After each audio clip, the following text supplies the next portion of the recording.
গভীর জঙ্গলের ভেতর অন্ধকারে মোড়ানো এক শ্মশান। রাত তখন অমাবস্যা। বাতাসে কেবল শ্মশানের পোড়া গন্ধ আর দূরে শেয়ালের ডাক। এই ভয়ঙ্কর নীরবতার মাঝেই আগুনের ম্লান আলোয় বসে আছে এক কাপালিক, শিবানন্দ। তার সামনে খুলি, তাবিজ আর লাল সুতোর পুটলি, চোখে এক অদ্ভুত উন্মাদ ঝিলিক। ওম হ্রিং কালী শ্মশান বাসিনী প্রেতাত্মা প্রকট হো। শিবানন্দ বহু বছর ধরে প্রেত চর্চা করছে। গ্রামের লোকেরা বলে সে মৃতের আত্মা ডেকে এনে নিজের ইচ্ছা পূরণ করায়, কিন্তু আজ রাত তার উদ্দেশ্য আরও ভয়ঙ্কর। সে মৃতেদের রাজা মহাপ্রেতকে ডেকে আনতে চায়। হঠাৎ শ্মশানের চারপাশে শীতল বাতাস বয়ে গেল, আগুনের শিখা হেলে পড়ল।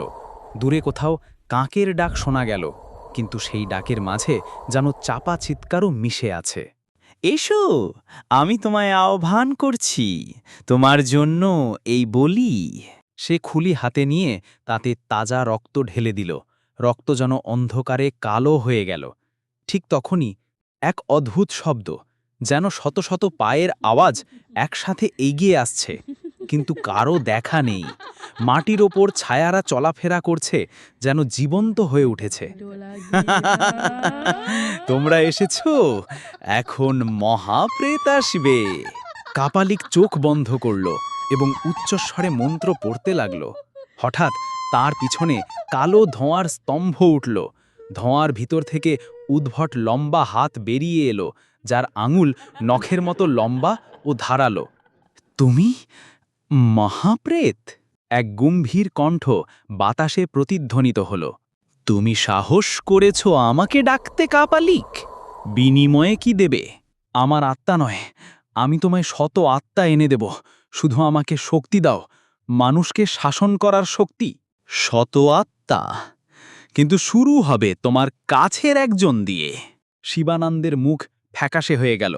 ঠিক তখনই শ্মশানের গেটের পাশে একজন যুবক ছুটে এলো, গ্রামের রমেন, যে শিবানন্দের শিষ্য।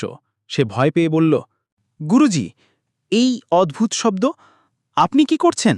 শিবানন্দ চোখ ফিরিয়ে বলল, তুমি সময় মতো এসেছ রমেন। মহাপ্রেতের ছায়া রমেনের দিকে ছুটে গেল, আর মুহূর্তের মধ্যে তার দেহ শক্ত হয়ে গেল।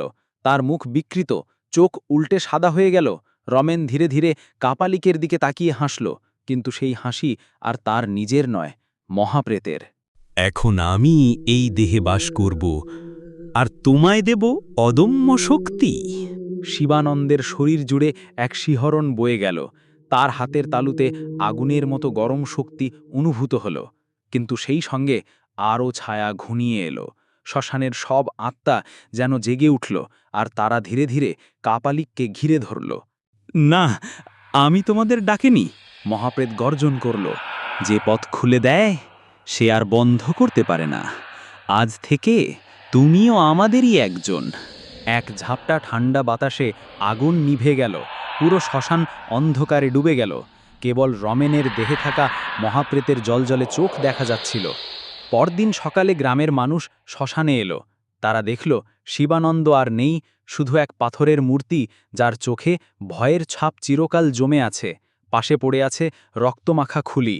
লোকেরা বলে সেই রাতের পর থেকে শ্মশানে গেলে অদ্ভুত হাসি আর মন্ত্রোচ্চারণ শোনা যায়, আর মাঝে মাঝে অন্ধকারে একজন কাপালিকের ছায়া দাঁড়িয়ে থাকে, হাতে খুলি, চোখে শূন্যতা, নতুন আত্মার অপেক্ষায়।